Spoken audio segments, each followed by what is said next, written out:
Talk Politics with Ewing. Subscribe. After watching this video, I'll present to you facts and let you decide which is truth or lies by yourself in the comments.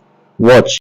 We have seen the astronomical rise in borrowing, and this borrowing is of serious concern to Nigerians.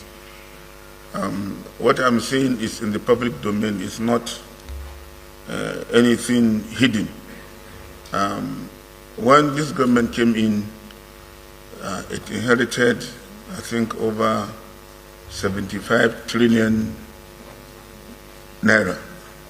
Now it has added almost 75 to 80 trillion naira in borrowing. And despite this, budget implementation is nowhere where we want it to be, as said by the Chief Whip of the Senate. We have not even started implementing the 2026 budget. Now, here's the fact. Now you know the fact, right? Decide what the truth or lies for me in the comment section. To the next video. Where are these monies going to? This is my question. Why is budget not implemented? Because it is a breach of the law and it's an impeachable offense. Mr. Mohamed Tahir Muguno. I represent Borno North Senatorial District. Mr. Honorable Minister, I've listened carefully to your brief and the very beautiful figures that you have reeled out To implement the budget. Where are these revenue going to? If the budget, for example, 2025 budget has not been implemented, and we have to roll over 70% of 2025 to 2026, and that with the promise that 30% will be implemented before March. Up to March, even 30% was not implemented. National Assembly has to extend the lifespan of the budget up to September to allow government to implement just 30% component of 2025 budget. The issue of 2026 have not arisen completely, has not arisen. Has not even started up initial. It has not even arisen. So, don't you think is it not contradictory? Or why are these revenues going to the extent that the budget is not being implemented? It is through the implementation of the budget that dividends of democracy is being brought to the doorsteps of the people. If the budget is not being implemented, why is the function of government? For example, security of lives and property of the people is the primacy of governance. All the security agencies that we have been interacting with them, they are reporting to us that they have received zero allocation in terms of their capital. Where are these monies going to? This is my question. Why is budget not implemented? Because it is a breach of the law and it's an impeachable offense.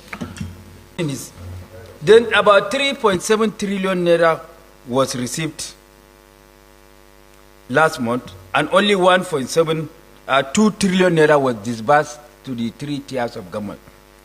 About 1.7 trillion was retained. Why? Why is it that 1.7 trillion was retained?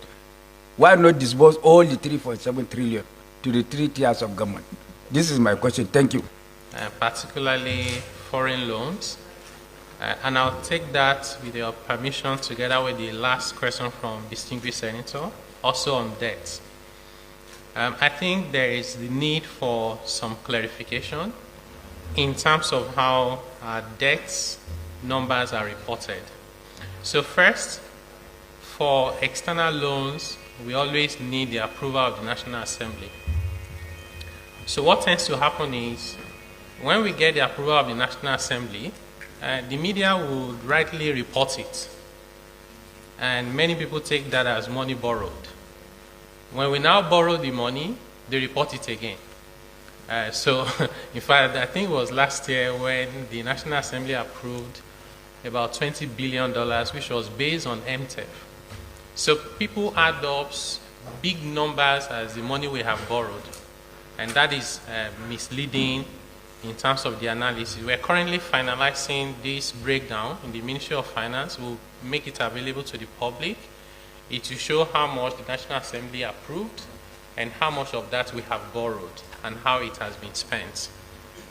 In addition to that... But you have not exceeded what National Assembly has approved? No, we haven't. Okay. In fact, we've not even taken half of what the National Assembly has approved. Okay.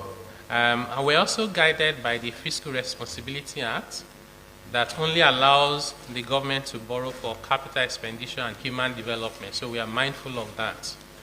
The other important issue is that, and the distinguished senator that asked the last question also spoke about this.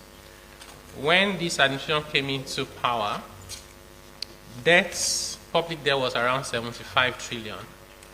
But between then and now, many people would just simply compare the number before and the number now and say that this government has borrowed so much. Now, here's the fact. Now you know the fact, right? Decide what the truth or lies for me in the comment section. To the next video. Now Peter Obi has paired with Kwankwaso in Kano.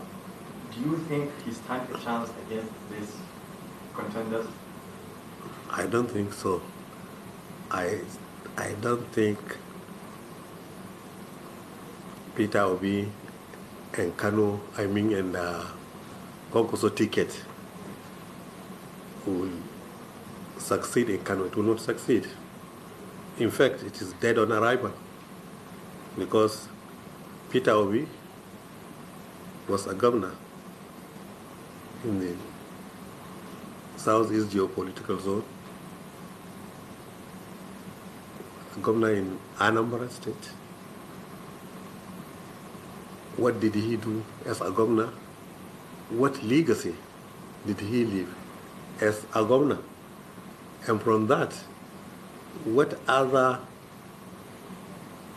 responsibility in governance did he hold that he made a mark to the extent that we believe he will be able to manage this country effectively and efficiently? Kwankwaso too, he was a governor of Kano State. He was not able to be a governor back to back. So far, the two other governors that administered Kano were able to win election back to back. Mala Ibrahim Shekaru was able to spend 80 years straight. Myself, I was able to spend 80 years straight, but he was not able, after first year, was not able to make it until after 80 years, then was able to come back. So I don't think, even in Kano, what legacy specifically can you say that he has left in Kano that will convince the people of Kano, will convince the people of Nigeria that he will be a successful vice president of the Federal Republic of Nigeria? I think that, as I earlier said, is dead on arrival. Now, here's the fact. Now you know the fact, right? Decide what the truth or lies for me in the comment section.